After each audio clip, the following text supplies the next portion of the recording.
most pharmacies, it's like 92% is prescriptions. Almost 75% of our revenue does not come from filling prescriptions. How are you guys still in business? How are you guys operating even? Our business model is not trying to get people and herd them in and out the door with prescriptions. That never was our intention. And so we're the first pharmacy in the state of Hawaii who has been granted a home care license. I'm going to continue and keep working. And so there's days where I just never go home. I'm Travis Purdy, an alcoholic in recovery dedicated to giving back to the community that saved me. Join me and my incredible guests on our mission to break the stigma around mental health. One conversation at a time. This is Listen to Your Heart. Welcome back to Listen to Your Heart. Today, my guest is Dr. Cory Lehano, pharmacist and owner of Mauliola Pharmacy right here on Maui. Cory, thank you so much for doing this, man. Mahalo, Travis. Thank you for having me. Yeah, man. So we're big on origin stories over here. Mm-hmm. Where are you from? Like where you went to school? How'd you kind of end up in pharmacy? All of that. Absolutely. Well, to go back many moons, I actually was born and raised on the island of Oahu. Okay. And I attended school, public school. Proud to be public. Way to go, public school, yeah. Graduated from Mililani High School, actually, and ended up getting my undergraduate and heading out to Colorado for my doctoral degree in pharmacy. So I spent the 4 years there. And fortunately, I think this is one thing that is really important with my origin story, is that I was able to procure scholarships, and which allowed me to, not just stay in the island, because there is University of Hawaii at Hilo in regards to pharmacy, but I was able to go out and to experience the continent, and really get a very diverse mixture of experiences in regards to pharmacy. So I was grateful for that. But it was because I was able to get scholarships and financial support that allowed me that experience. So once I received my credentials and my diploma, I returned back and decided to come home to serve. So when you're out there in Colorado, and correct me if I'm wrong, is this like the first time you're seeing snow, the whole thing? For the most part, yes. I mean, to live in snow. Yes, absolutely. And culture shock. It was a culture shock initially, but I would never ever trade my time in Colorado ever. That was my opportunity to grow, not just as a person, but as a professional, but also learn to, be a forward and self-thinking person. Making adult decisions really is what it is. So yes, I froze a little bit, but and I remember there are times where I would ride. So I was fairly close to campus, so I'd ride my bike in the snow, and I had my little shirt, everything, and all my classmates like, "Hey, crazy!" I'm like, "It's snow, like it's cool." And then that first couple years, and after that, no. But yeah, there's a time of bliss, honeymoon period, and I was ready to come home after that. So it was great, but great experience. But yes, for the most part, I've always had the intention and desire to receive what training and learning I need to serve my community, and then ultimately come back, which fortunately the stars aligned and allowed me to come back and start serving. So. If you run into like students, and they're thinking about leaving, going away for school, or thinking about staying, and they're really on the edge, 50-50, let's say, what would you tell them about going away versus staying home?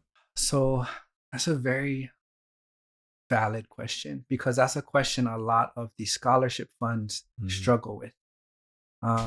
So a lot of the requirements for many scholarships specific to Hawaii is that they have intention to return, and so when they award scholars or they award students and they don't return, they're like, "What did we do wrong in our processes? What questions didn't we ask?"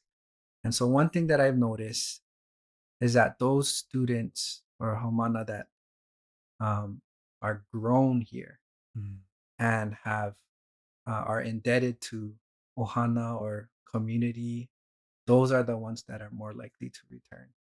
So although unfortunately there are people um, who fall on hard times and have to make the harsh decision to move to the continent, um, I don't count them out, but it's those people who have shot roots into the ground, have a support system around them that they feel indebted to come back and return. Those are the people who will always, successfully return back. And so when I have conversations and people ask, why'd you come back? And so I actually got a few job offers before I even finished school Sure. to work in the hospital in Colorado. And I declined because I always had the desire and intention to return home because myself, like many others, there were instances in our origin story that allowed us to be where we were. And I acknowledge those instances and I understand I have responsibility to return back and to serve. So um I can get, fairly I can get a good idea of, before they even ask the question, knowing their background or history, whether or not they will end up staying or going. So Yeah. So it was always your intention to come back. So now mhm. school's done, you did all that stuff, and then you get back home. Did you already have a plan of like what kind of work you were doing? Did you have a job lined up? How did that all look? Yeah, so I had a job line. I was working at a big box store on the mainland in Colorado, and so I was able to easily transition. So I already had a job. However, I'm not sure if I'm allowed to share or not, but Papa Ololokahi, Sure. Yeah. Yeah. Yeah. yeah, Papa Ololokahi, We like to they give credit out to the folks that really are supportive. Like yeah. as a spoiler, I'm going to ask you about some mentors. So I would love for you Oh, to drop some names of people absolutely. who have like really impacted Yes. So you. um, Papa Ololokahi, they have a Native Hawaiian Health Scholarship. And that scholarship really relieves all financial burden from a health professional's journey. And I was fortunate enough to receive the scholarship. The caveat to the scholarship, and really it's not a caveat, it's actually a blessing, is that once we complete our schooling, we serve in a site that they designate or choose. And oftentimes it's a FQHC, Sure. Federally Qualified Health Center, Yeah. or Native Hawaiian Health Center here in the islands. And that's not a very large ask. They cover your expenses, they cover all of your financial needs. So for me, no brainer, right? Absolutely. So no matter, I was determined to come home. This even more so pushed me home. But Auntie Nani at Papaola, I remember when I was doing my interview for this scholarship, and she said, "What is your ultimate goal? I know you're applying to pharmacy school. What is your ultimate goal?" And I told her, and even to this day, every day she introduced me to somebody, she says, "You know, this is Cory. When the first day I met him, he told me he wanted to open his own pharmacy, and this was, you know, now decades ago. Yeah. And so she always reminds me that that was your first and initial standout um, point when you did your interview. And so um, after a few years, I had to work. I have to be able to generate a little bit of income to perhaps open up an entrepreneurial venture. And so I did that, and I rolled the dice. I took as much loans out as I could, and I opened the doors to Mauliola Pharmacy. And I remember, Auntie Nani came to the pharmacy's blessing. It was just a really nice full circle moment that, I had put out into the universe that I wanted to do this. And I always had like an entrepreneurial mind. Like I was the one selling candy in school, like, Okay. Yeah. buying musubi and making them upcharge it, Yeah. Yeah. Yeah. at Yeah. school. So I was always, entrepreneurial mindset, but um, to let it come to fruition and see it actually happening, looking back now, it's awesome. Can I ask you the amount of time from when you tell Auntie Nani, I'm going to open a pharmacy one day, Mhm. to the day you actually open the pharmacy?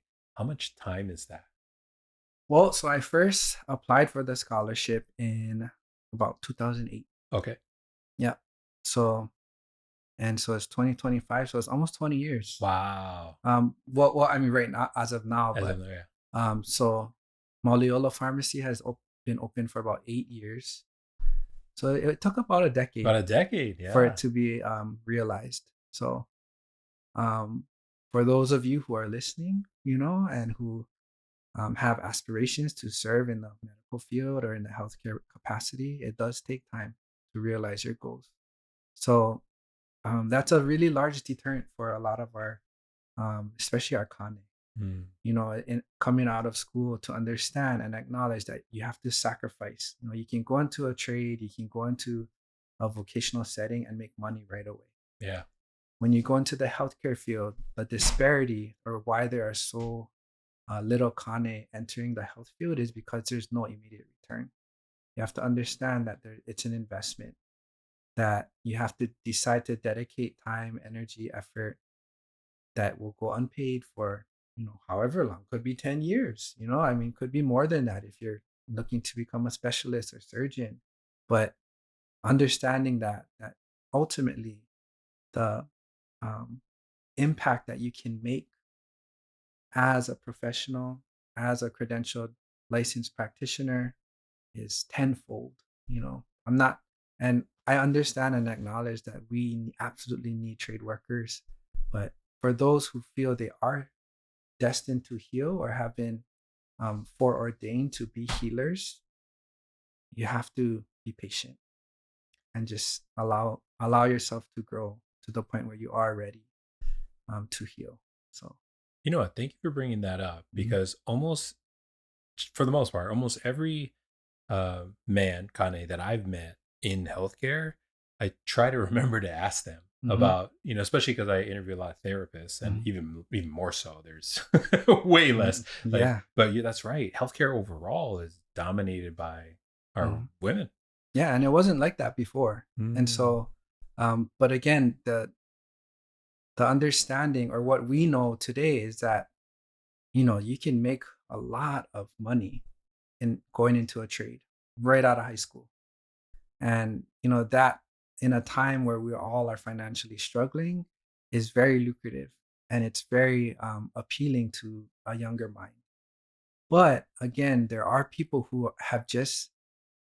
they have been um, chosen to heal, and they have been chosen to be um, uh, a light in regards to health. And so um, it's your choice to answer that call when it comes, and to know that you may not receive immediate return, but hang in there, because Yeah.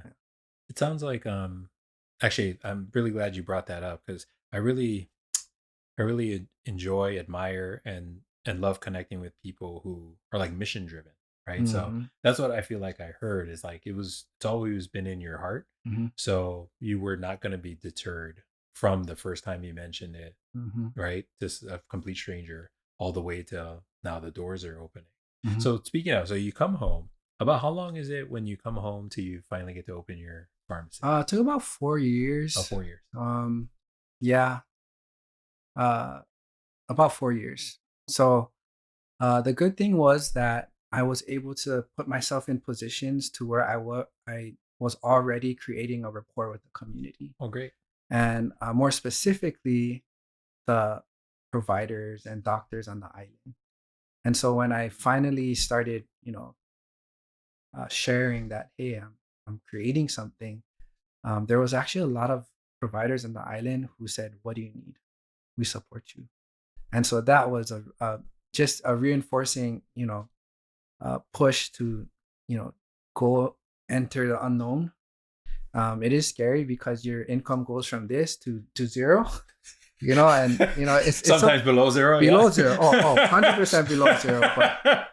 But yeah, I for me, I remember when I first opened, with just me, of course, and I would just sit, on my counter, and I would stare at the phone, waiting for my first order. Yeah, I Yeah. saw, and that was a long period of time. But now, like, I think about those days, and I'm just grateful for those days, because and then I would keep pressing the refresh key to see if there's any electronic orders coming in, and nothing came for days and days, but um, those are the days that I really cherish now. And when I have these back to back to back meetings and all these calls and requests, it's those days that I'm very grateful for and I cherish. So pretty awesome.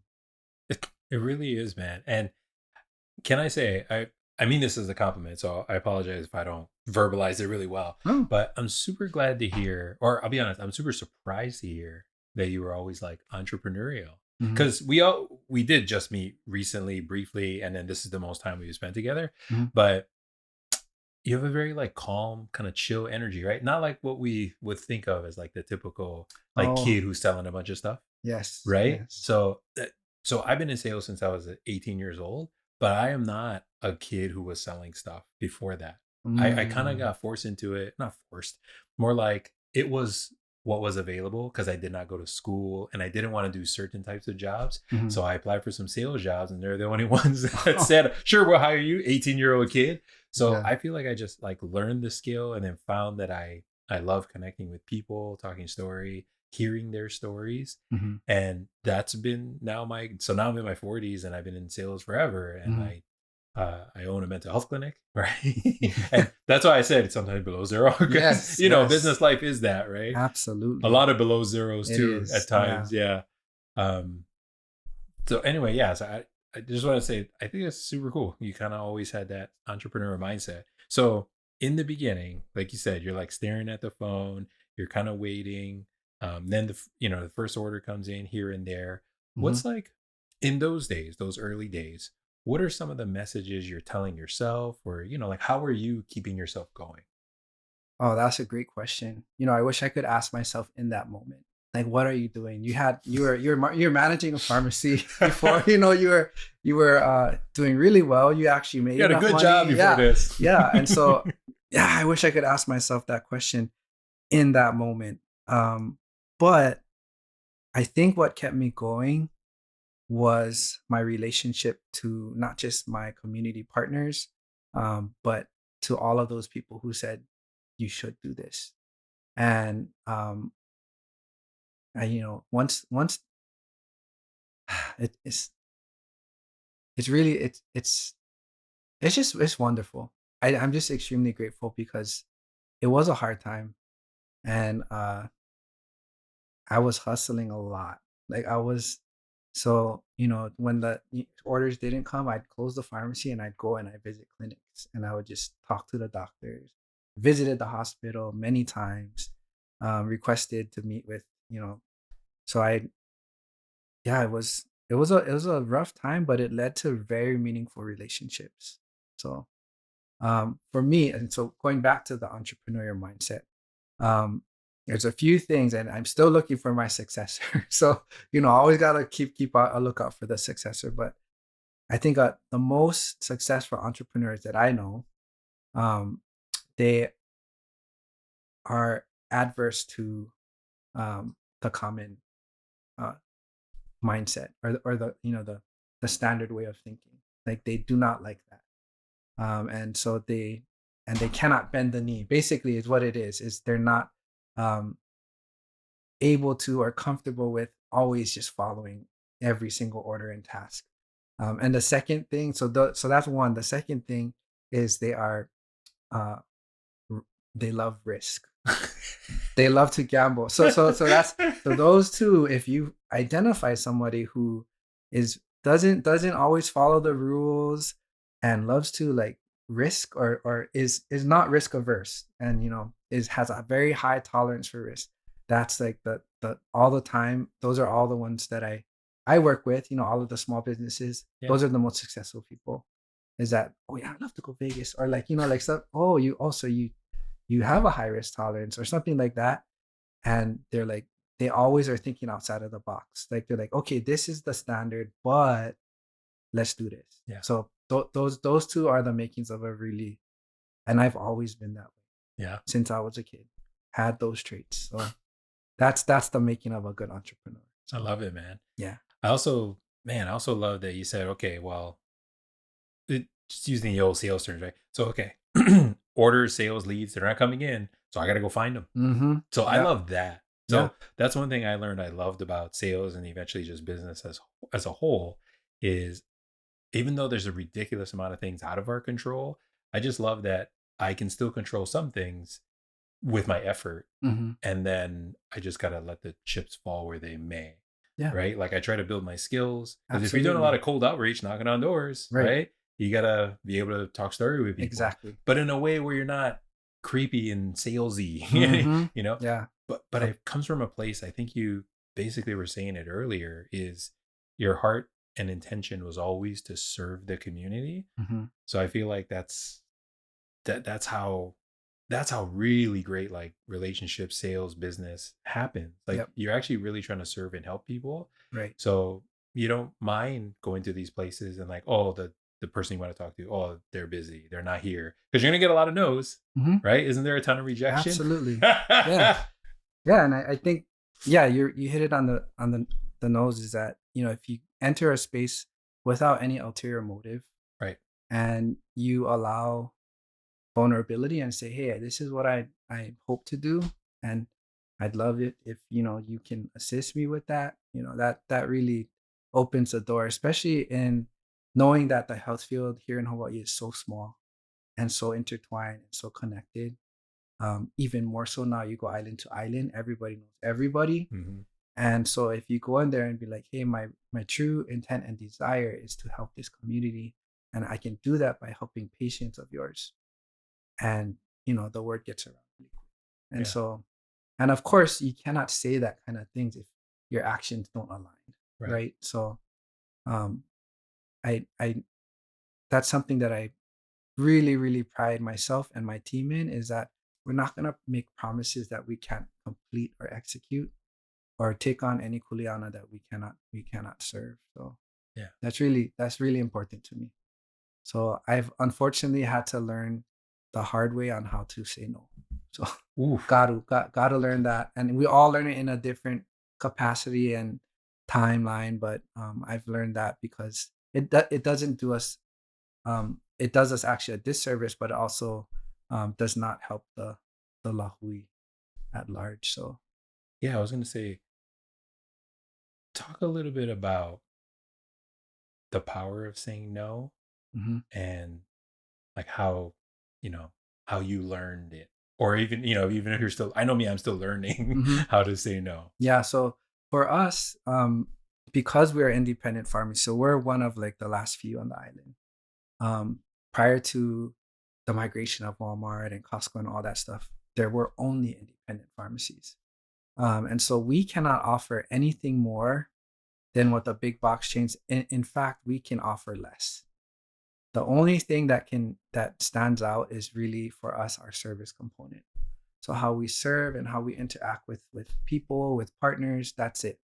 And so, um, if ever there's a time where we cannot provide our 100% undivided attention to a patient or to a partner or potential partner, then we do our best to be like, we can't really facilitate at this time.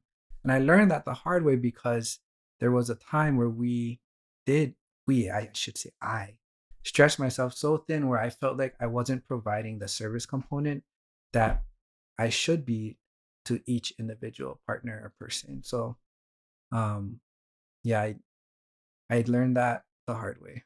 And Mm. so now there's nothing ever, no, we don't move. And that's the beauty of small business, is there's no corporate, there's no board that we got to answer to. We can all meet together and we can all say, hey, do we want to work with this organization? And if we do, how can we best serve them? So we do it together. We'll make decisions. It's wonderful. So I cannot ask for a better setup, because yes, I have my thoughts and my hopes, but it's good to hear a collective voice. So we do everything and we move together. And so, um, but yes, I think every single successful, not just business owner, but in the healthcare field, you have to be able to be comfortable with saying no, whether that's to a patient, that's to administration, or if you are administration, to direct reports or anything like that. Um, and there's a right way and a wrong way, to say no. So um, always finding the right way and the right time to say no. Thank you. Hmm. Can I ask you a little bit about the service component? Because I was going to ask you this anyway. So I don't Hmm. really know much about the pharmacology, of course, like Yeah. the actual science of it, but even like the job of being a pharmacist. Because I would assume, like many people, my only real experience with going to the pharmacy is picking up stuff from lungs. Right? Hmm. You just go Yeah. there, you do the drop off, you come Right. back, you do the pickup. Um, So if that's like a typical like pharmacy experience, like what is kind of what's it like with Maliola? That is a great question. And so, yes, I would say that's 90% of the people who hear the word pharmacy. That's the experience that they attribute to it. And so, for us, and I made this, because I had to make a business plan for all these loans and stuff, right? Right. So I made the vision and the mission of Mauliola Pharmacy before we even opened. And our mission really is to bridge Western innovations with traditional healing. That was always the goal and intention. Um, and so, knowing that, providing the traditional pharmacy services, so filling medicine, dispensing medicine, that was never at the forefront of our organization.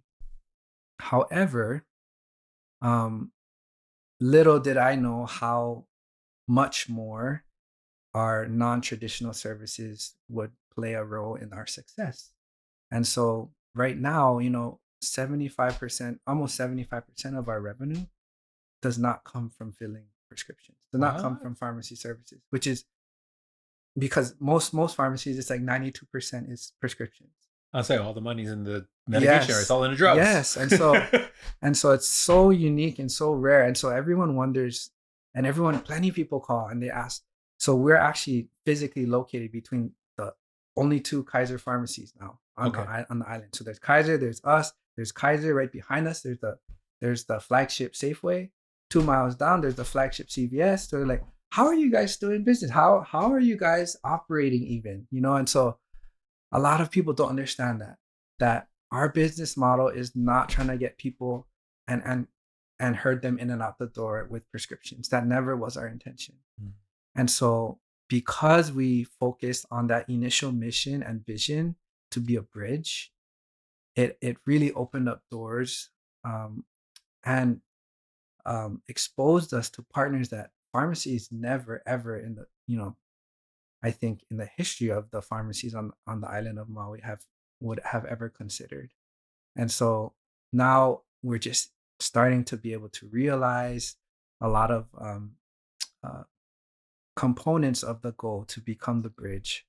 Um, and so it's wonderful. And so we do still do our best to make sure the community knows we are a full service, which means we do everything that a pharmacy, any other pharmacy. That's so funny. You got to remind people. Oh, we actually Yes. like one traditional pharmacy too. Like, Yes, yeah. So by the and way, we still do yeah, that. We so still. we got us. We have to make sure everyone understands we are still full service. We do Full service. everything. Whatever your pharmacy does, we can do that as well. Whatever products they bring in, we can bring in as well. Just so you know. But for the most part, everyone just knows that we about our non-pharmacy services. And they've utilized or in some way, shape, or form have been touched by it. So, Mm. and that includes our health education. Oh, So we're the only accredited diabetes education program on Maui. And so we work with a lot of clinics. Those who are newly diagnosed or who have been diagnosed for years come through our program. We do hypertension management education, tobacco cessation. oh wow! You guys do Um, that. yeah, so we do. So, uh, I mean, that's just our health education component. And then we have outreach. We have community health workers. So we've become basically the gap fillers. So if there is a service or something that needs to be bolstered or enforced, agencies and organizations will come to us and be like, "Hey, would you consider perhaps creating a program or a service that we need here on Maui?" And that led us to our more recent, um, I guess, endeavor or branch is home care. So yeah, home care is lacking on the island of Mhm. Maui. And so we're the first pharmacy in the state of Hawaii who has been granted a home care license to provide home care services. Wow. So yeah, I think people are just slowly forgetting that we're actually Mauliola Pharmacy, you know? So, Yeah. but that, and that really has been, um, it's been the result of a lot of um, meaningful partnerships, you know, because they would have never thought of us if we didn't, you know, provide some type of value or show that we were able to execute in the past. So, but yeah, I mean, and who knows what the next 10 years will look like? We may end up just being a landscape service or something. You know, you just Who never, knows? Yeah. well, whatever the community needs, you know. Yeah. So yeah, Wow, that's incredible, man. So, yeah. okay, so Mauliola Pharmacy has like this health education, Yep. So we have health yep, education. We do the community outreach. community outreach. So really, what that has become is a navigation service for people who need to navigate benefits or you know um, navigate services. So our outreach team goes out to all different types of events and stuff like that. We also there's a federal program called the 340B program. So we're now a contract pharmacy for many different organizations to provide that service, that federal service for those organizations. And those organizations specifically are called covered entities. Covered entities include all FQHCs, Native Hawaiian health centers. So we've kind of uh, carved out that area and sector as well to help Molokai Health, Hana Health. We Mm, previously helped Lanai Community Health Center, um, Hui no Kealopono. So yeah, so we again, I think really, if we had to sum it up, we are just the the gap fillers. no kidding. So we try to assist in filling whatever health disparity or gap that the organization or community is experiencing. Okay, can you share a little bit about how I know you say the bridge between like Western medicine, call it, to like Native Hawaiian practices? Hmm. Yeah.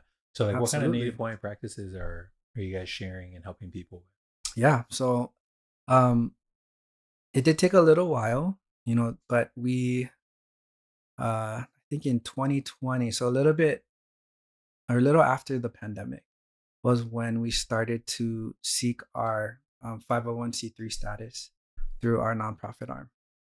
And the reason why we um, made this pivot and chose this direction is because not just improved access to different funding opportunities, but also our bridge, you know, obviously as a pharmacy, is the lā'au portion of traditional healing. So lā'au lapa'au basically uh, aligns parallel to Western medicine. And so we always had the intention to be the bridge for lā'au lapa'au.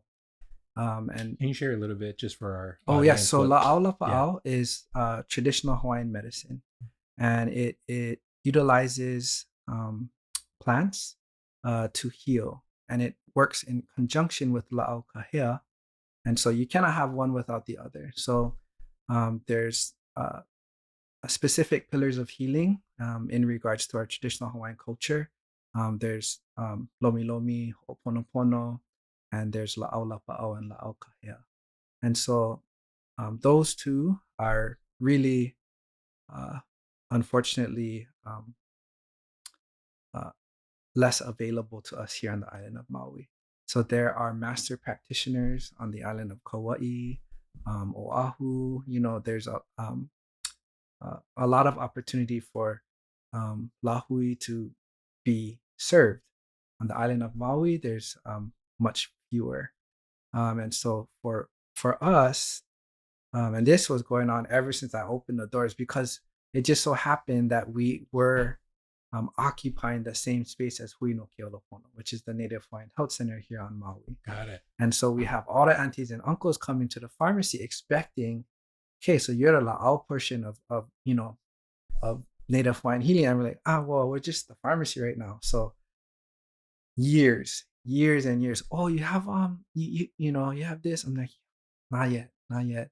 Coming soon. Coming soon. Yeah. And so finally in 2020 we put in for that 501c3 designation or nonprofit designation, and it was awarded after going back and forth a little bit. And I think it was a time that the federal government just wasn't focused on applications at the time, so we were designated in 2022 as a 501c3 nonprofit, and so that really allowed us to propel the mission, the ultimate mission, to become the bridge. Mm. So years before that, Uncle Bobby Pahia, one of my mentors, and I think he is a master mahiai, and he approached me. He's like, "Hey, when are you gonna come? Do something at the farm?" I was like, "Not right now. I'm busy." So, but he kept on it, and he's like, "Oh, he always see me at different events. Oh, so what? You ready?" I was like, "Oh yeah, okay." But it wasn't until we decided to submit our application. Okay, I gotta go contact Uncle Bobby, and he has been instrumental in not just guiding me, as a master mahiai, but also like invigorating me that community first always. Yeah. So and so he basically allowed us to um, lease a space from Hawaii Taro Farms, which is basically the largest provider of taro here on the island of Maui. Um, in that space to create our space where we grow only lā'au. And so yeah, it's kind of just rolling. It's going, and so the benefit also that we've found is that insurance carriers will not cover um, the the service of lā'au lapa'au. They don't know how to categorize it. And Right. so the blessing for us, the caveat was that in the HRS, so in the statutes, the Hawaii Mhm. statutes, a pharmacist can recommend what's called complementary and alternative medications, or CAM. Oh. And lā'au lapa'au, a plant-based preparation, would be considered CAM. And so under the license of a pharmacist, it can be recommended if a practitioner were to create and provide it, and also be um, liability be covered. So that's the big thing, right? If you're creating something, you want to make sure that in this day and age that you are, you're protected and covered. And so um, that's, that it just so happened that we found that caveat, and it's just happening now. So um the space now has brought out a lot of practitioners we weren't aware of. So Apa'ola Lokahi, please do your practitioner survey. So we know, but so plenty of people start coming out and they acknowledge, oh, this is a space.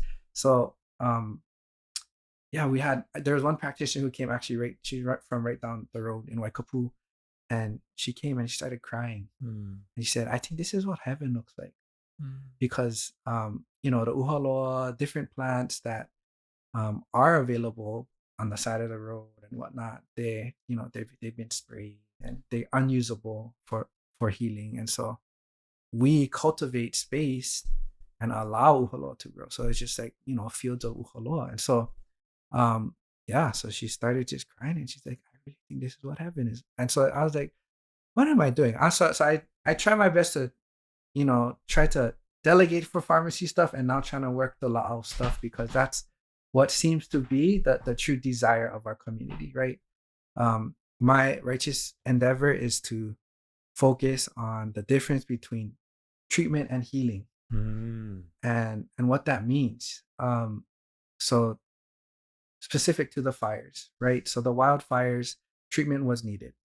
Smoke inhalation, burn, burn treatment, immediate medication needs. That's treatment. We're treating ailments. We're treating disease states.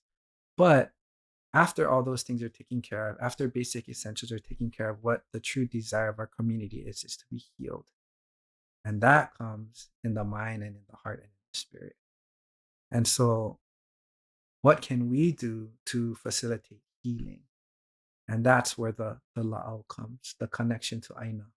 And so um, the most meaningful interactions that we've had have been on the because there are still community members who don't have access to Aina, who cannot connect in that way, and just creating a space where they feel like they are not just welcomed but encouraged to gather, collect, prepare. That really has been a blessing for us to see. So It's wonderful, man. yeah. What's the name of the nonprofit for you guys? So the name of our nonprofit is Nohona Health. Mm-hmm. And again, we received our designation in 2022, but created in 2020. Um, and so we've been operating since that time. And it just so happened that the fires occurred in 2023. Mm-hmm. And so although I would love to say we were absolutely prepared, that just reinforced um, the need for us to be prepared, to have la'au ready, because there are a lot of gardens, a lot of mala, a lot of generational, plants that were destroyed in the fires that people needed it or wanted it and never couldn't find it. And so, the past couple of years, we've given out hundreds and hundred pounds of olena and different things that people need. But that's really what the space is for. It's just to be a resource hub for practitioners or for Kanaka who really just want an alternative. And Yeah. so, Nohona Health. Ohana Health. Yeah. So speaking of the fires, you because you don't live on that side, right? I don't live in Lahaina. No. Right. Yeah. Okay, so after the fires, what kind of like community response? Like you mentioned, treatment versus healing. So Mhm. what kind of things are you seeing on your end? Through your practices and entities that that's going on in the community. So The immediate tail. response, we were flooded with assistance and with help, um, which was wonderful. But we had meetings and we understood which partners were what we called the green light partners, which were not only partners who are invested in the community, but were here on Maui and will continue to be here after the smoke, settles. And so there's a green light, yellow light, red light. We had these, and then and so when new agencies come in, we would just be like, oh, what, yellow, green? Like, oh, this is yellow. Like, okay. And so we're at the point now. It's 2025. We just celebrated the 2-year anniversary. All of the funding, the emergent funding, is ending, right? And so what you're left with now is those who are actually invested in the community and want the community to thrive. Those are all the green light partners. And so, fortunately, they were identified, early, as soon as the fire started. And so those people are continuing to serve, continuing to help, continuing to treat. And so that's the blessing. There's also a lot of lessons learned. Um, and for us as an organization, we learned a lot. And so we learned a lot, not just about our capacity or our ability to stretch, but we learn a lot of do and do nots, Mhm. So um, there's there's still a lot of things that ripples in the timeline of however long it takes for Lahaina to become Lahaina again, um, that we need to overcome and address. So uh, we'll look forward to it, and that's the beauty of meaningful partnerships is that they're not 6 months or 1 year; they're forever. So um, we now acknowledge and understand those who are invested and truly rooted in helping and uh, assisting, and those who were yellow, who had intentions and desires to assist, but who are now gone. Mhm. So yeah. What do you look for in like a good partnership? Um, so when it comes to healthcare, I think it's really important to make sure that when you're um, assessing or determining a partner, in that is that both both partners are able to benefit. It's a mutual relationship, symbiotic. Both grow together, both improve. Um, During the wildfires, there was a lot of placement. So basically, this is your partner, and Oh, we know this is your partner, or we know this is going to be a good partner for you. So that was something that I think should always be revisited. That I wouldn't say being shoved or forced down, but it was partners were being placed.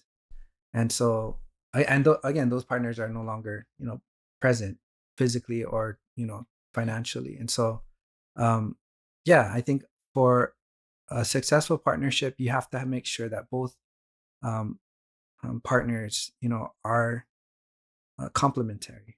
Com- yeah. yeah, Yeah, complimentary. complementary. Complimentary. Yeah, Yeah. yeah. I So know, yeah. but I think that really is the recipe for a long-standing relationship and successful partnership, making sure that both are complements of each other. Yeah. Yeah, because you mentioned having good partners like Hmm. throughout your whole business time, right? Even Yep, from before, right? absolutely. Just like making good partnerships. Yeah, and I think a lot of times that's taken for granted because you just think like, oh, they'll be there, and of course they are there, but it's just I think I need to force myself to remind myself how grateful and how lucky I am to have such strong partners who do show up. And that was something that many people have talked about uh, during the wildfires, the initial response when the first shelter opened. Mm. Um, it was all the same people. It was all the same partners who were the first at the door. Like, hey, you ready? It's like, yeah, we're ready. You ready? Yeah. It's again. It's and so yeah.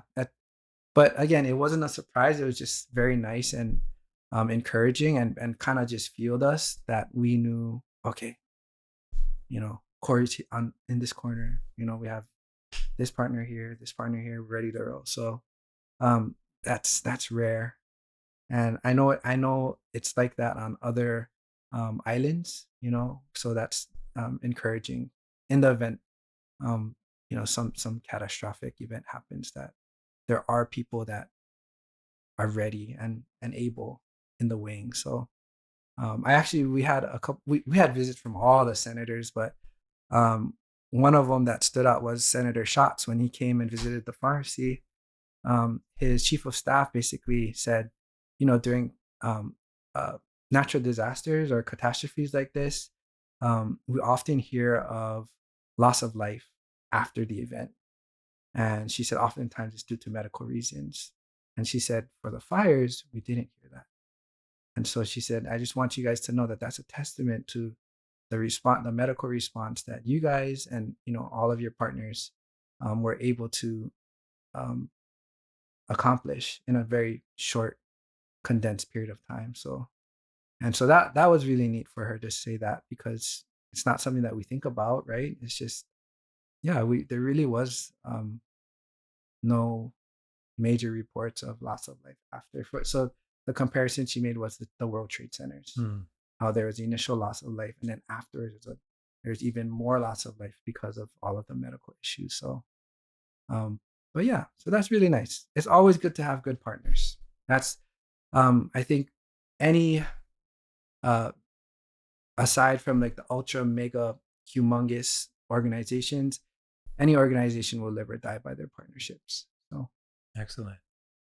Can I shift and ask you about building your team at mhm. Mauliola? Because you said nice things about that. You mentioned them on a few different occasions. I'm Yeah, like, way to go, man. Like, yeah, tell me about, because in the beginning, it's just you. yeah, it was So just me. then when do you start hiring people? How's that happen? That's a great question, and I don't want my team to see this, and their head just will, I don't know, It's like they already know you but like them. Like, but but that's a hey, yeah, and I really honestly hope that they know how much I am grateful for them, which I reiterate that often.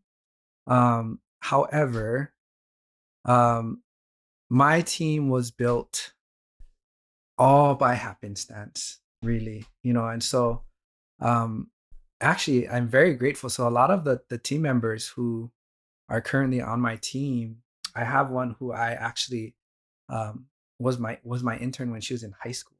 wow. So yeah, so she's like, yeah, I want to be And it's funny because I remember writing her a letter of recommendation, and I never heard from her for years and years and years.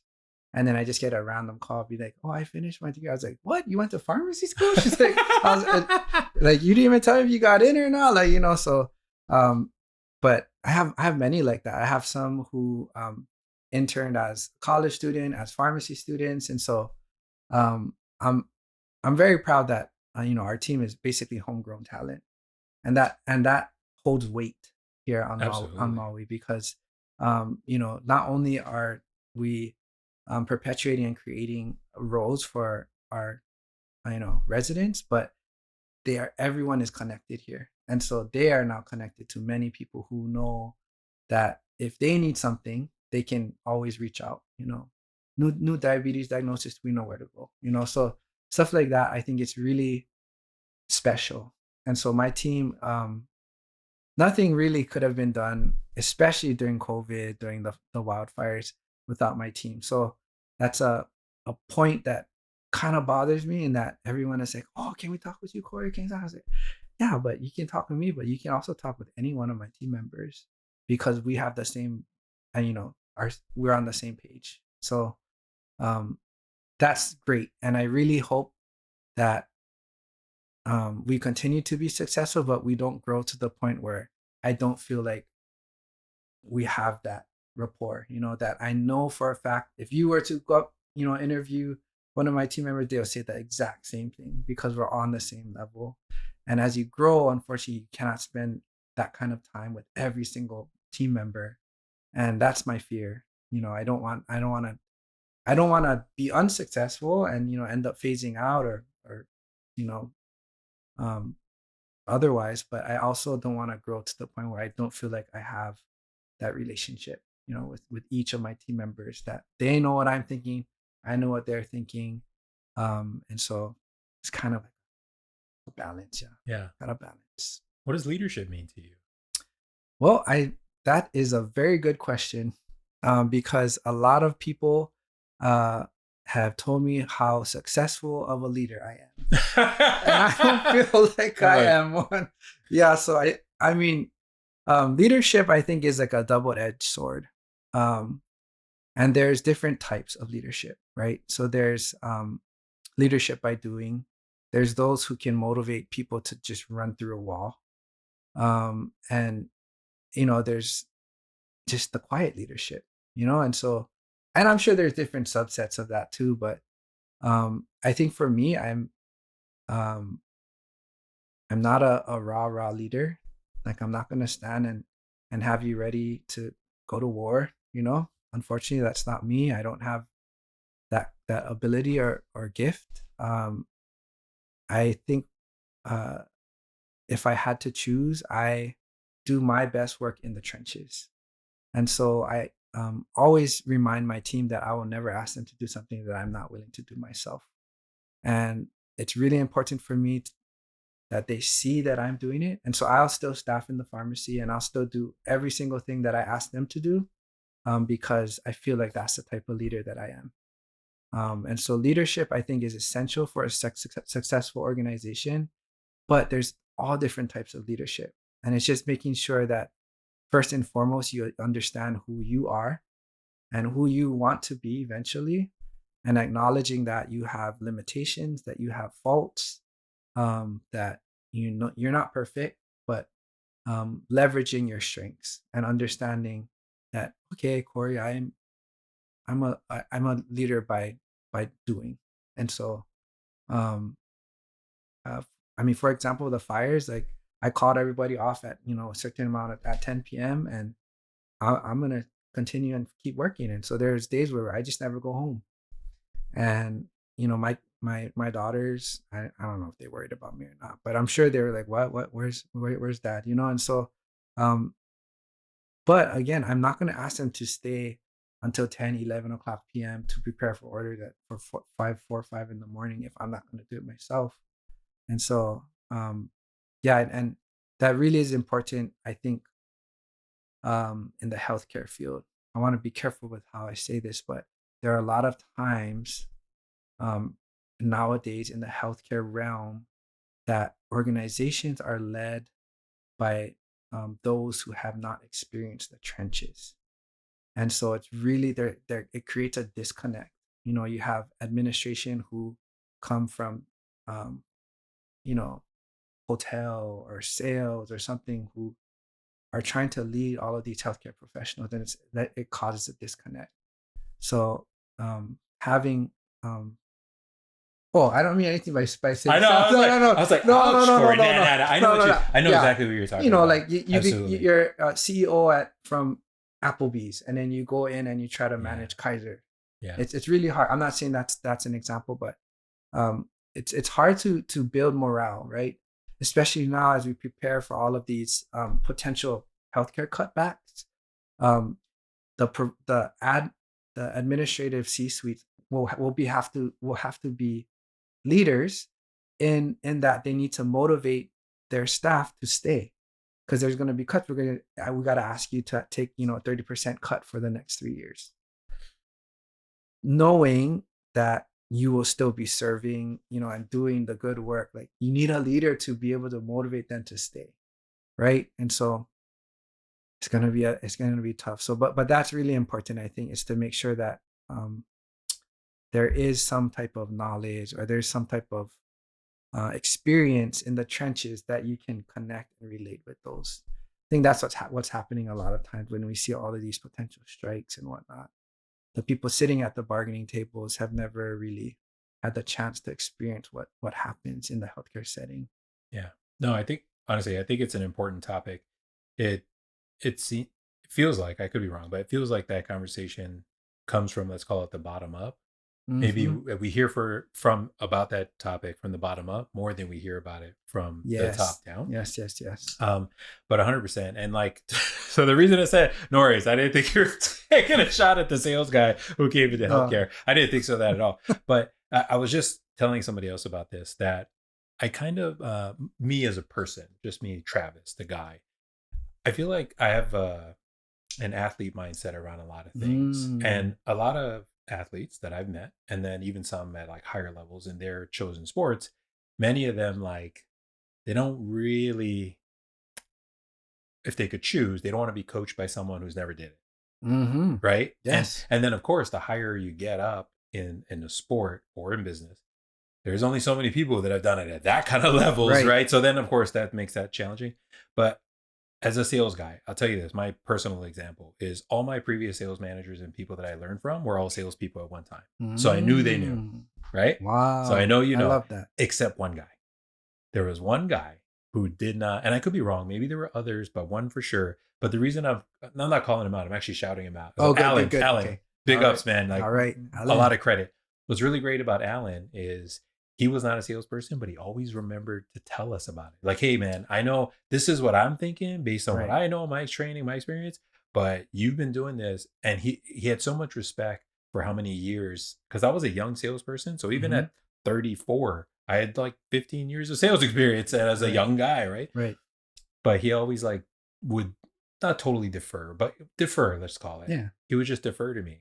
Ultimately, it was his decision because he was the manager. Right. But it was so cool. Like, he's, so it's kind of, that's a level of humility. It's that's it. That's essential for a good leader. Man. And that's why I got a lot of love for Alan out there. Alan, and he's also, what's funny too is we're the same age. So like, even more so, I thought that was so cool of him. No, that's absolutely essential. And I think a lot of people can just like read the where a leader is just as soon as they walk into the room. Yeah. Because humility speaks volumes without saying a single word. 100%. So I mean, all of those leaders and those that I look up to, they don't have to say a single word. You just know that they're present. So I think that's really awesome. One day I hope to reach that level of like Yoda-ness. Just walk into the room and it's like, that's him. That's the guy. I'm like, that's not me. But one day that'd be pretty neat. But yeah, I think for me, I think humility, like, it's essential. Even looking back, like throughout all my years, I think those, and you talk about athletes, I think there's something that goes on in an athlete's mind that they have to be able to to know that you went through it, like you were saying, like, and they've mastered the ability to, um, you know, control or maintain emotion, and they expect their coach to do the same thing. So I understand the athletic reference because it's real. Like, but I also acknowledge that there are people in spaces who are just humble, and they and that's and that allows them to belong. So I 100%. love that. Yeah. So So anytime we come across those folks, like they definitely deserve credit. Speaking yeah, of, I did mention I was going to ask you about some of your most impactful mentors. You mentioned Uncle no, Bobby earlier. Uncle So Bobby, absolutely Uncle Uncle Bobby Bobby. was waiting for that call from you, right? Yeah, no, and it's funny because over the past couple of years, he's asked more of me. So I'm just Yeah, Uncle. like, he's and I think he's turning 70 this year, Right on. and he's still out there every day in the mala, planting, um, harvesting kalo every day, 365 days a year, which is amazing to me. Um, Seriously. yeah, I mean, it was like a couple weeks ago, but we were trimming down some of the guava trees, and it was hot. I never saw him drink water one time. like it was like 9 a.m. when we started. He said, "Hey, I need your machine." So I brought our little skid steer, So and he was just going at it, hand sickle, no mechanical cutting, 1.5, 2 inch cutting. And I remember my team, because we were hosting an event as well at our space, so they were taking care of it and I was helping. And they came out and just brought me water. And through the tall grass, I just see Uncle Bobby like pop his head up, and he's just looking at me with his shades. I'm like, oh, okay, I'm going back to work. Like, I was like, oh man, it's I'm not crazy. But slacking, Uncle. I'll be back. no, yeah. And so that's a testament to how hard Uncle Bobby works. And so um there's that type of leadership, right? He's not a wealthy man, but everybody on the island knows him. And it's because of the way that he works and what he does for the community. So Uncle Bobby, absolutely one of my um, most impactful mentors at this stage in my life. Um, there's a lot of people that I can attribute my success to over time. Of course, my dad, and being the first. He was just a lay worker. He retired from UPS, so he's simple guy, but for the most part, he taught me the value of work. Not just work, but hard work. He used to crunch cans at UPS. That's how he started, and then became driver. But he taught me the value of hard work and also tough love. Hmm. That's something that's missing right now um, in this day and age. But even now, like, he many times, I don't know if he's forgetting that he's telling me this or not, but he often apologizes. He says, like, Um, I know I um, provided you tough love, but maybe sometimes it was a little bit too much tough and not enough love. And Wow. so, as he grows in his years, he's gotten softer. My dad too. But yeah, honestly, I'm grateful for that because that shaped me. Heck yeah. And it allowed me and prepared me for all these experiences that I've um, been exposed to. So I may not have had the grit or the um, endurance to do what I'm currently doing if I wasn't exposed to that kind of tough love. Um, so yes, my dad. Um, I'm very grateful for Papa Tad Iwohi, which is my wife's grandfather, and his wife Olinda Iwohi. So I know I mentioned at the AHA about uh, Grandma Linda and uh, her role in my journey and progress to where I am today. And I know for certain I would not be where I am. I would not be sitting here with you, Travis, if it wasn't for Grandma Linda. So, Right on, Grandma Linda.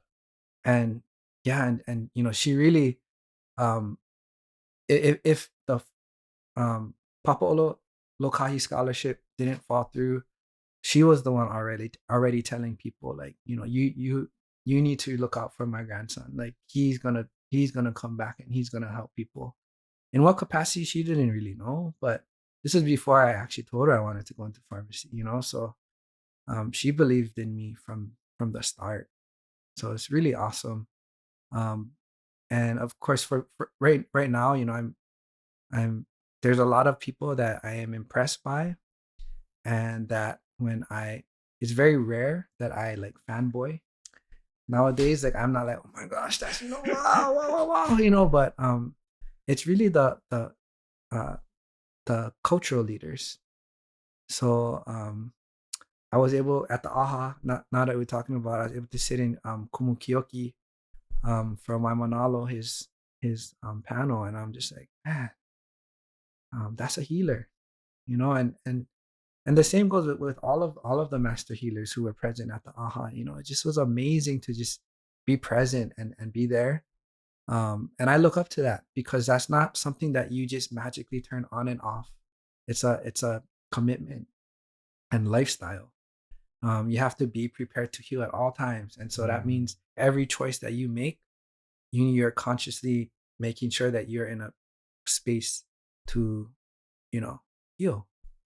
And I was able to talk through with him, and I was just watching a little bit, and his hamana came with food, and he mahalo mahalo, and then like, oh, we get this juice or this soda, and he's like, just I was like, see that see so I was like you always got to be ready, Yeah.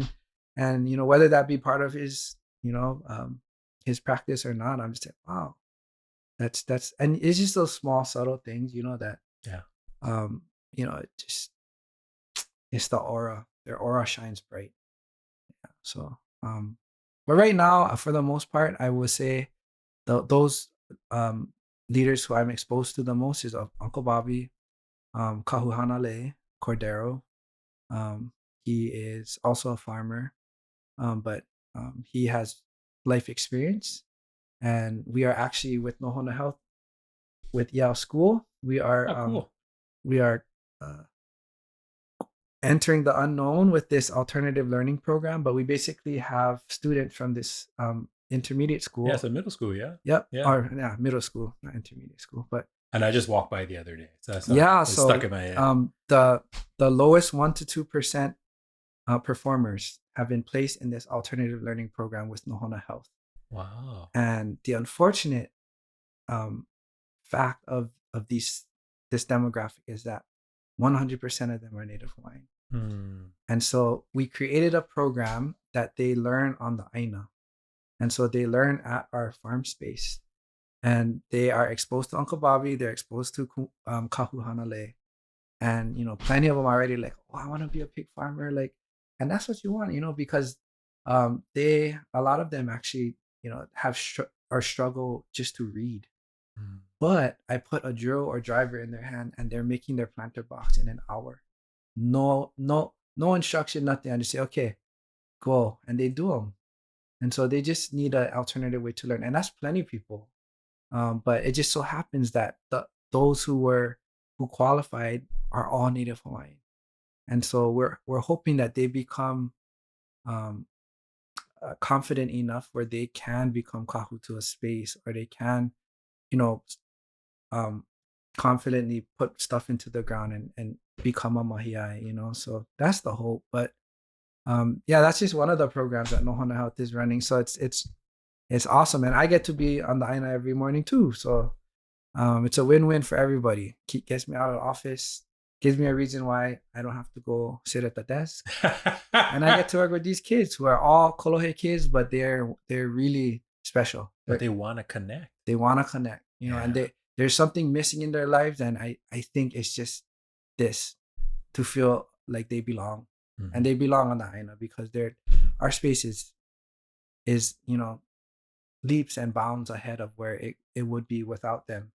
so we've had them since the summer. So That's so good. it's been a while, yeah, Yeah. at least 3 or 4 months now. What a cool program, man. So before we start kind of wrapping up, Mhm. let me ask you just a few questions Okay. about. Sorry, I go on tangents. No, I love it, man. And actually, I'm glad to hear about this school program. Like, Yeah. that's wonderful. Although, like I said, unfortunately, 100% of the kids are Native Hawaiian. Yeah. Not good, but at least if you weren't there, then they would where would they have an alternative? Yeah, so way I mean, to a lot of learn? them, so they just age out. So they don't progress, and they fail their school year. And so they just get pushed straight to the high school.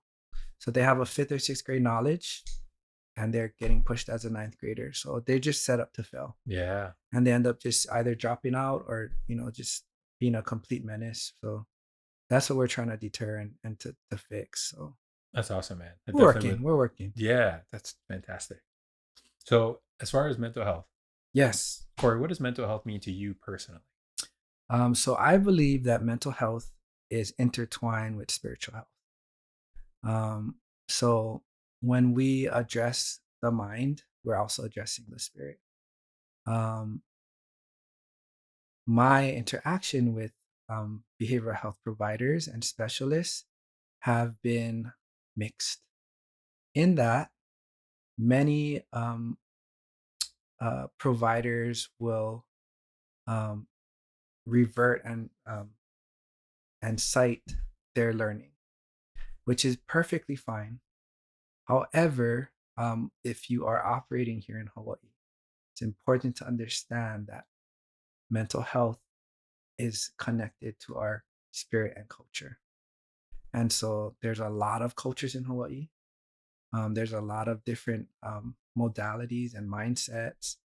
But to understand that you absolutely cannot just plug and play what you learned in your doctoral program and come to Hawaii and be like, this is what I learned, this is what works, because it doesn't. So I've had on all different parts of the spectrum, those who are absolutely masters of cultural competence in mental health, and then those who have like golden intentions and who want the best but just don't know how to navigate that cultural aspect. So I really believe that it's important to um, when we talk about mental health that we know that it includes spiritual health as well. So and again, it looks different. So the wonderful thing about mental health and mental health behavioral providers is they learn that every case is unique and it's not just cookie cutter. So that's awesome. But I don't believe we can address or fully talk about mental health unless we include that spiritual aspect and culture aspect as well. Thank you for that. Mhm. So, with that as like the base, what do you wish that schools taught about good health? Mm. Ooh, that's a good one. So I have Normally, to I give ask about mental health, like I what give do you? credit. But I give it's all credit to a connected. lot of schools because they do practice aipono. Oh wow. Okay. Yeah. So actually, Kahului School they provide poi in lunch, so that's really neat. Hopefully, all the schools will do that in time. But so when we talk about like all the pillars of health, there's a lot of pillars of health. Um, and it's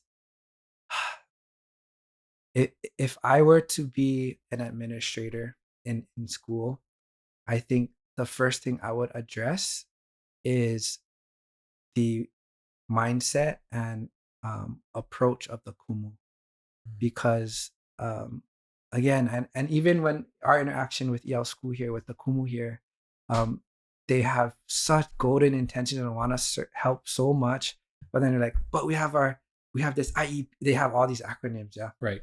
Yeah, oh, we have this and this. I'm like, okay, but understand you're on the Aina now, and this is cultural, and you have to allow them to you know exercise their the cultural aspect of education.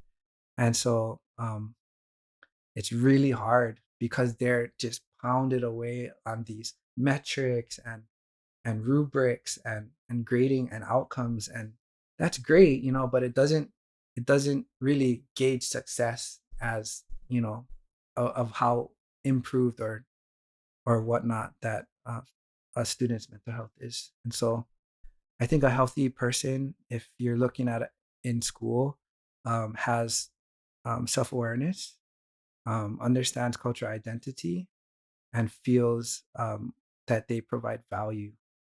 And if those three things are addressed, I feel like that is a what I would consider a healthy student. So um, that's the hope, with all programs, even in the classroom. But it's the approach is just it's not there. So Yeah. yeah, I would speak to the I would go straight to the kumu because just like my team, I acknowledge that I can speak to 30 patients a day. But if I teach my team, each team member, all 17 of them now can teach 30 people a day. Right. So if we address the kumu and we take care of the kumu and help them and assist them in whatever capacity it is to help them, find, create their priorities, then, we can go and serve the students. So Awesome. mhm. So I have a few questions about advice for some people out there. Okay. Okay, so first level of advice is for someone who's wants to be a pharmacist. Oh, okay. But they are not in school, or rather, they're not in pharmacy school. Right? Yeah. They're just thinking, I might want to go to pharmacy. So, Okay. what's your advice to someone thinking about becoming a pharmacist? Well, I have had many, many interns who have come through and have talked story, and I've diverted many of them to other healthcare.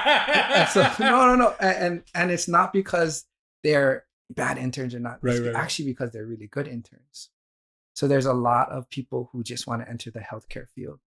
So pharmacists, if you ask pharmacists, from my era and my generation, why they chose this, a lot of them will say, "Oh, I don't really like blood," or but I want to be healthcare and I'm really good at math and stuff like that. So um, there are other um, needs, in our community. And so I actually had one, I just found out that she graduated from optometry school, but in high school, she entered with me and she said, "I really want to be a pharmacist." I said, "You are really smart and you should consider something else." So, but first and foremost, anybody who's interested in pharmacy, I really think you should take the time to go out and find opportunities to shadow. And you can shadow anybody who's willing to take you. A lot of the corporations, the bigger organizations, don't want to take that liability. So find a little guy, an independent, or even a clinical pharmacist in an outpatient setting who doesn't actually touch medicine. Going and speaking with them and just experiencing what a day in the life of a pharmacist looks like. Because again, everyone's initial thought process when they think about pharmacy is, "Oh, I just go and get my medicine. I see somebody in the back on a computer." So the question is, do you want to do that, for the next 35, 40 years of your life? Um, and it's really unfair for those interns that come to Mauliola Pharmacy because we're not traditional. So they're being exposed to experiences that you're not going to get in like a big box Typical setting. Yeah. pharmacy setting.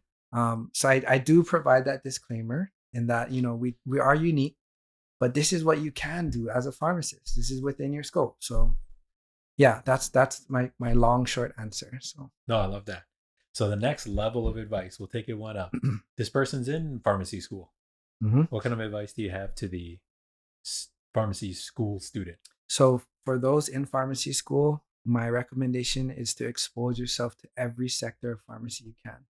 So for me, the reason why I chose the mainland, the the continent to go to school is because of the um, exposure to the different types of pharmacy that I could be. So if you can expose yourself to nuclear pharmacy, expose yourself to, that there's specific fields just to creating medicine, laboratory fellowships, um, and you can do all of that. If you can do all of that, then you have a better idea of what you like to be. Because by the end of your third year of your doctoral program, you should have a good idea Mm. of what you like. So initially, I wanted to go into the hospital. I'm like, I want to be a hospital worker. I did all my rotation. I'm never going in the hospital. So yeah. So I mean, yeah. So you just never know, right? So as a pharmacy student, expose yourself to every sector that you can, wherever you are. So Excellent. mhm. And the third level, the final level of advice I'm going to ask from you is new pharmacists. Just got licensed, first year or two, early career pharmacists. What's your piece of advice for them? My piece of advice is to pace yourself. Mm. Um, there are a lot of pharmacists who will take the lowest hanging fruit, the dangling carrot, as we say, and take a lucrative amount of money, but end up burning out in a few years.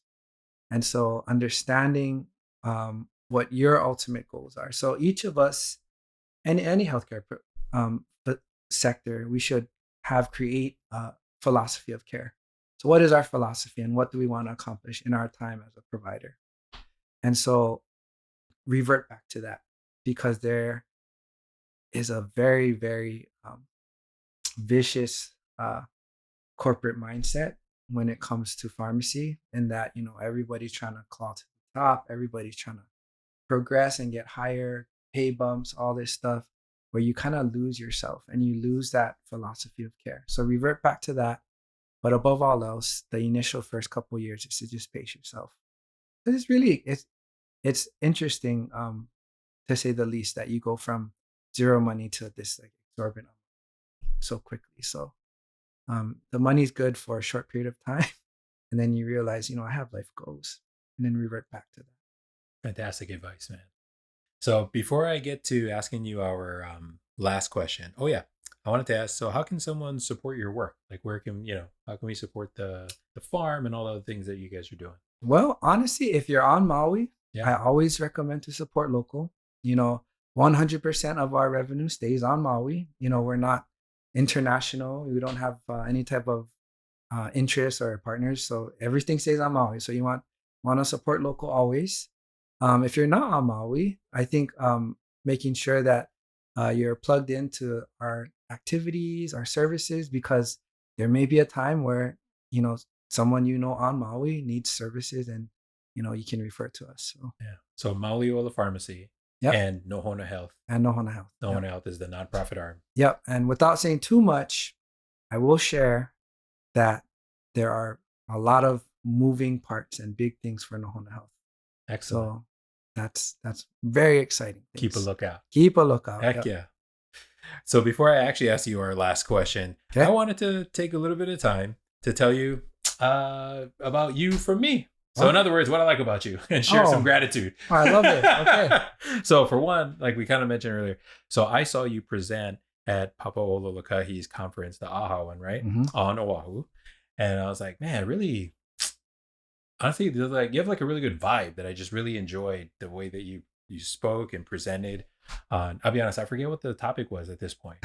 But what I do remember, I was like, man, that guy Cory seems pretty cool. He's very connected to our culture. I remember you talking about the nonprofit arm and trying to connect people to Aina, and I know that means a lot to our Native Hawaiian population.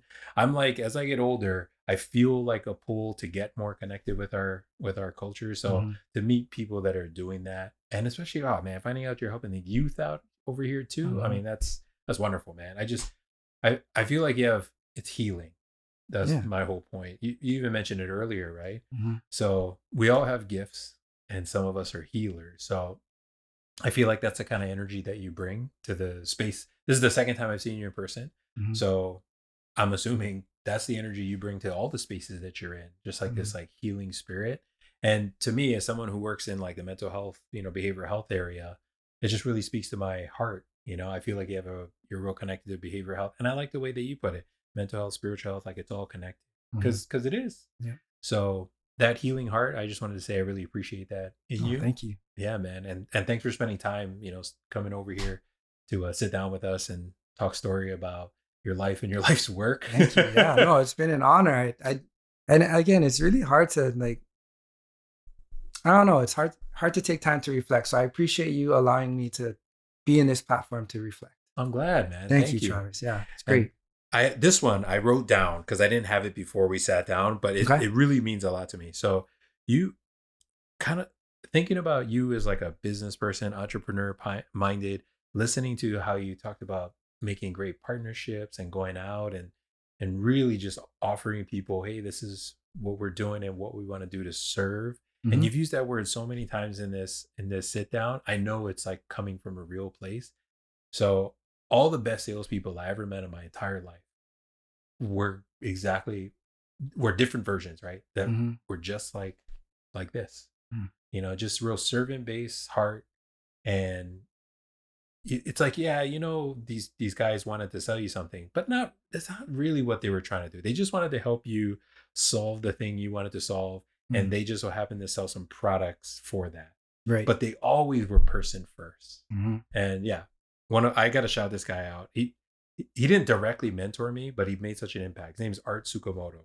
He worked at Mm. Honolulu Ford for 40 plus years. I think he Oh, still works there, probably. Maybe Art, I'll have to text you. okay. But he gave us all this book, The Go Giver, and I just never Mm. it's always stuck with me. I've had multiple physical copies and digital copies, and that's what I feel like Wow. as you were sharing. You're a go giver.